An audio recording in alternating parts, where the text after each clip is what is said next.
ዛሬውኑ ተረክበው ስራ የሚጀምሩበት 100% የተጠናቀቁ የንግድ ሱቆችና ዘመናዊ መኖሪያዎች በመሆን ሪል ስቴት ጎልደን ቪሌጅ ሳይት ላይ ቀርበዋል። የንግድ ሱቆች ከ20 ካሬ ጀምሮ፣ መኖሪያ ቤቶች ባለ 1፣ ባለ 2 እና ባለ 3 መኝታ ቤቶች ከ80 እስከ 194 ካሬ ድረስ ከመሆን ሪል ስቴት። በተጨማሪም ለውድ ደንበኞቻችን በ10 ዓመት እየኖሩ የሚከፍሉት 50% ከወለድ ነጻ የባንክ ብድር ማመቻቸታችንን ስንገልጽ በታላቅ ደስታ ነው። እንዲሁም 8% ቅድሚያ ክፍያ ለሚከፍሉ ደንበኞች በካሬ 73900 ብር ብቻ፣ ሙሉ ክፍያ ለሚከፍሉ ደግሞ በካሬ 51730 ብር በልዩ ቅናሽ ቤቶችን አቅርበናል። የማጠቃለያ ሽያጭ ላይ ነን። አሁኑን ይደውሉ፣ ነገውኑ ቢዝነስዎን ይጀምሩ። በ0988 887676 ወይንም በ0988 887999 ሃሎ ይበሉን። መሆን ሪል ስቴት በሰላማዊ መንደር በምቾት ይኑሩ ይሎታል።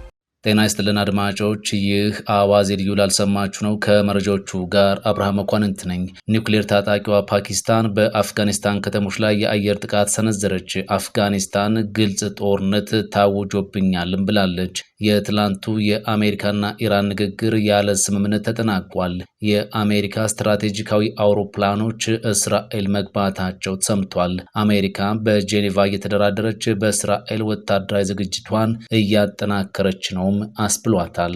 ህንድና እስራኤል በመከላከያና በቴክኖሎጂ ያላቸውን ትስስር ለማጠናከር መስማማታቸውም ይፋ ሆኗል። ሁሉንም ጉዳዮች በዝርዝር እናስደምጣቸዋለን። አብራችሁን ቆዩ። ኒውክሌር ታጣቂዋ ፓኪስታን በአፍጋኒስታን ከተሞች ላይ የአየር ጥቃት ሰነዘረች። አፍጋኒስታን ግልጽ ጦርነት ታውጆብኛልም ብላለች። ፓኪስታን ትላንት ሌሊት በአፍጋኒስታን ዋና ዋና ከተሞች በሚገኙ የታሊባን መንግስት ኃይሎች ላይ የቦምብ ጥቃት ሰንዝራለች። ይህ እርምጃ ፓኪስታን የቀድሞ ወዳጆቿ በነበሩት የታሊባን ኃይሎች ላይ በቀጥታ ጥቃት የሰነዘረችበት የመጀመሪያው አጋጣሚ ሲሆን ሁኔታውንም ግልጽ ጦርነት ስትል ገልጸዋለች። የፓኪስታን የአየር ጥቃት የታሊባን መሪዎች መቀመጫ የሆኑትን ዋና ከተማዋን ካቡልንና የካንዳሃር ከተማን ኢላማ ያደረገ ነበርም ተብሏል። ኢስላማባድ በአፍጋኒስታን በሚንቀሳቀሱ አማጽያን ላይ ሳይሆን በቀጥታ በታሊባን ላይ ጥቃት ስትሰነዝር ይህ የመጀመሪያዋ ነው። ይህም በሁለቱ የእስልምና እምነት ተከታይ ጎረቤት ሀገራት መካከል ያለውን ግንኙነት ክፉኛ እንዲሻክር አድርጎታል። በፓኪስታን የሚገኙ የደህንነት ምንጮች እንደገለጹት ጥቃቱ በካቡል፣ በካንዳሃር እንዲሁም በፓኪቲያ ግዛት በሚገኙ የታሊባን ወታደራዊ ቢሮዎችና የጦር ሰፈሮች ላይ ከአየር ወደ ምድር የተተኮሱ ሚሳኤሎችን ያካተተ ነበር ተብሏል። በሀገራቱ ድንበር በበርካታ አቅጣጫዎችም የምድር ላይ የተኩስ ልውውጥ ተደርጓል።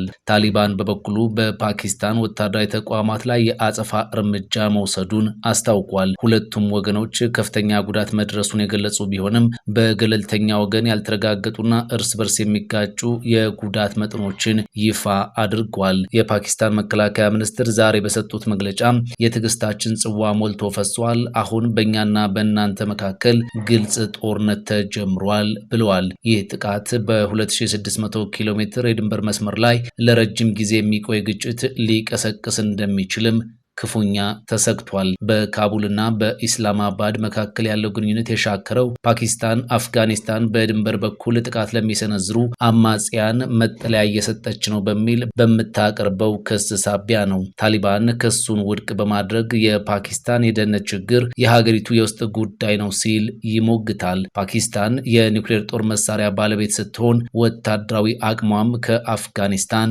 እጅግ የላቀ ነው። ይሁን እንጂ ታሊባን በ2021 ወደ ስልጣን ከመመለሱ በፊት በአሜሪካ ለሚመራው ኃይል ባሳየው የበርካታ አስርት ዓመታት የሽምቅ ውጊያ ልምድ የታወቀ እንደሆነም ይነገርለታል። እንደ ዲፕሎማቶችና የዜና ዘገባዎች መረጃ ከሆነ ሩሲያ፣ ቻይና፣ ቱርክና ሳውዲ አረቢያ በሁለቱ ሀገራት መካከል እርቅ ለማውረድ ጥረት እያደረጉ ይገኛሉ። ታሊባንም ቢሆን ግጭቱን በንግግር ለመፍታት እንደሚፈልግ በቃል አቀባዩ በኩል ይፋ አድርጓል። የትላንቱ የአሜሪካና የኢራን ንግግር ያለ ስምምነት ተጠናቀቀ። አሜሪካና ኢራን በቴህራን የኒውክሌር መርሃ ግብር ዙሪያ ሐሙስ ዕለት ባደረጉት ውይይት መሻሻል ማሳየታቸው ግን ተነግሯል። ሆኖም ለሰዓታት የቆየው ድርድር ከፍተኛ ወታደራዊ ዝግጅት ባለበት በዚህ ወቅት ሊሰነዘር የሚችለውን የአሜሪካ ጥቃት ሊያስቀር የሚችል ግልጽ ውጤት ሳይገኝበት ተጠናቋል ተብሏል። የኦማን የውጭ ጉዳይ ሚኒስትር በስዊዘርላንድ የተካሄደውን ስብሰባ ተከትሎ በኤክስ ገጻቸው ላይ እንዳሉት ሁለቱ ወገኖች በየሀገሮቻቸው ዋና ከተሞች ምክክር ካደረጉ በኋላ ድርድሩን በቅርቡ ለመቀጠል አቅዷል። የቴክኒክ ደረጃ ውይይቶችም በሚቀጥለው ሳምንት በቬና እንዲያካሂዱ ተቀጥሯል። በእነዚህ ለረጅም ጊዜ ባላንጣ በሆኑት ዋሽንግተንና ቴህራን መካከል የሚደረግ ማንኛውም አይነት ስምምነት ፕሬዝዳንት ዶናልድ ትራምፕ በኢራን ላይ እሰነዝረዋለሁ ያሉትንና ወደ ሰፊ ቀጠናዊ ጦርነት ሊያመራ ይችላል ተብሎ የሚሰጋውን ጥቃት የመቀነስ እድልም ይኖረዋል። ሆኖም የትላንቱ ቀጥተኛ ያልሆነው ንግግር ያለ ስምምነት መጠናቀቁ ቀጠናውን አሁንም በውጥረት ውስጥ እንዲቆይ አድርጎታል። ውይይቱ ኢራን ከአሜሪካ ጋር ካደረገቻቸው ድርድሮች ሁሉ እጅግ ቁም ነገር የተሞላበት መሆኑን የገለጹት የኢራን የውጭ ጉዳይ ሚኒስትሩ አባስ አራግቺ ለኢራን ብሔራዊ ቴሌቪዥን ሲናገሩ በአንዳንድ ጉዳዮች ላይ ስምምነት ላይ ደርሰናል፣ በሌሎች ጉዳዮች ላይ ደግሞ አሁንም ልዩነቶች ቀጥለዋል ብለዋል። የአሜሪካ ስትራቴጂካዊ አውሮፕላኖች እስራኤል ገብተዋል። ከሁለት ቀናት በፊት በርካታ የአሜሪካ አየር ኃይል ቦይንግ ኬሲ 131 ነዳጅ ጫኝ አውሮፕላኖች በቴል አቪቭ ቤንጎሪዮን ዓለም አቀፍ አውሮፕላን ማረፊያ መድረሳቸው ይፋ ሆኗል። እነዚህ አውሮፕላኖች ተዋጊ ጀቶች ረጅም ርቀት ተጉዘው ጥቃት እንዲፈጽሙ አየር ላይ እያሉ ነዳጅ የመሙላት ልዩ አቅም ያላቸው ሲሆን መድረሳቸውም የአሜሪካ ጦር በቀጠናው ያለውን ዝግጁነት በከፍተኛ ሁኔታ እንደሚያጠናክር ተነግሯል። አሜሪካ በጄኔቫ እየተደራደረች በእስራኤል ወታደራዊ ዝግጅቷን እያጠናከረች ነው ተብሏል። በመካከለኛው ምስራቅ ያለው ውጥረት ከፍተኛ ደረጃ ላይ በደረሰበት በዚህ ወቅት ዋሽንግተን በአንድ በኩል የዲፕሎማሲ በሮችን ክፍት ስታደርግ፣ በሌላ በኩል ደግሞ ወታደራዊ ጡንቻዋን እያሳየች ቀጥላለች። የአሜሪካው ምክትል ፕሬዚዳንት ጄዲ ቫንስ በሰጡት መግለጫ በአሜሪካ ላይ ሊሰነዘር የሚችል ጥቃት ቀጠናውን ወደ ተራዘመ ጦርነት አይመራውም ሲሉም ተከላክሏል። ምክትል ፕሬዝዳንቱ አክለውም በመካከለኛው ምስራቅ ማብቂያው የማይታወቅ ጦርነት እንደምንጀምር የሚነገረው ወሬ መሰረተ ቢስ ነው ብለው እኛ ዲፕሎማሲያዊ መንገድ ነው የምንመርጠው ብለዋል። ሆኖም ይህ የሚወሰነው ኢራን በምትወስደው እርምጃ ላይ ይሆናል ሲሉም አስገንዝበዋል። የነዳጅ ጫኝ አውሮፕላኖቹ እስራኤል መግባትና የጄዲ ቫንስ ጠንከር ያለ መግለጫ አሜሪካ በዲፕሎማሲው ስምምነት ላይ ካልተደረሰ ወታደራዊ እርምጃ ለመውሰድ ዝግጁ መሆኗን ለኢራን የምታስተላልፈው መልእክት እንደሆነ ተንታኞች ያነሳሉ። ህንድና እስራኤል በመከላከያና ቴክኖሎጂ ያላቸውን ትስስር ለማጠናከር ተስማምተዋል። ጠቅላይ ሚኒስትር ናሬንድራ ሞዲ በእስራኤል ለ2 ቀናት ያደረጉትን ጉብኝት ሲያጠናቅቁ ህንድና እስራኤል በመከላከያና በሰው ሰራሽ አስተውሎት ዘርፍ ያላቸውን ትብብር እንደሚያጠናክሩ ይፋ አድርገዋል። ሞዲና የእስራኤል አቻቸው ቤንያሚን ኔትንያሁ ሐሙስ ዕለት በጋራ ባወጡት መግለጫ አገራቱ ነፃ የንግድ ስምምነትን ተግባራዊ ለማድረግ እንደሚሰሩም ገልጸዋል። ሞዲ በኤክስ ገጻቸው ላይ በጊዜው የተፈተነ አጋርነታችንን ወደ ልዩ ስትራቴጂካዊ ወዳጅነት ለማሳደግ ታሪካዊ ውሳኔ ወስንናል ብለዋል። ሞዲ ከአውሮፓውያኑ 2017 ወዲህ በእስራኤል ለሁለተኛ ጊዜ ያደረጉት ጉዞ ከሌሎች የመካከለኛው ምስራቅ አገራት ጋር ካላት ግንኙነት አንጻር የህንድ የውጭ ፖሊሲ ፈተና ተደርጎም ተቆጥሯል። በጉብኝት ወቅቱ ሞዲ የእስራኤልን የአይሁዳውያን ፍጅት መታሰቢያ የሆነውን ያድ ቫሼምን የጎበኙ ሲሆን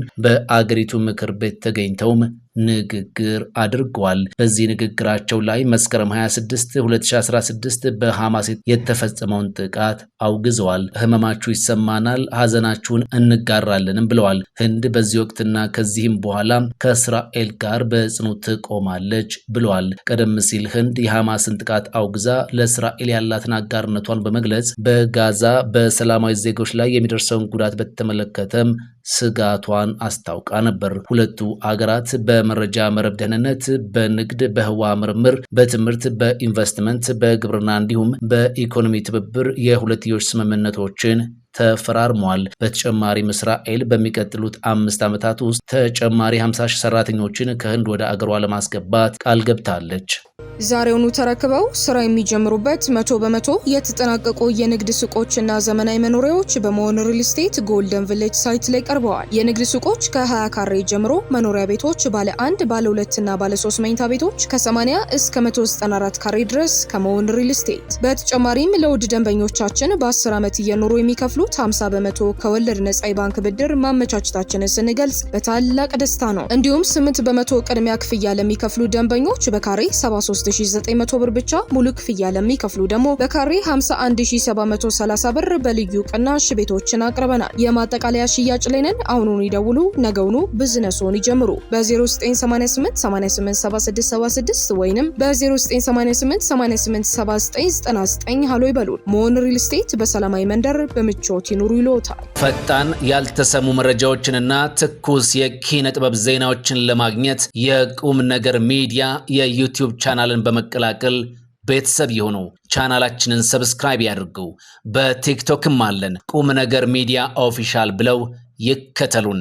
እናመሰግናለን። ቁም ነገር ሚዲያ፣ ለቁም ነገር እንሰራለን።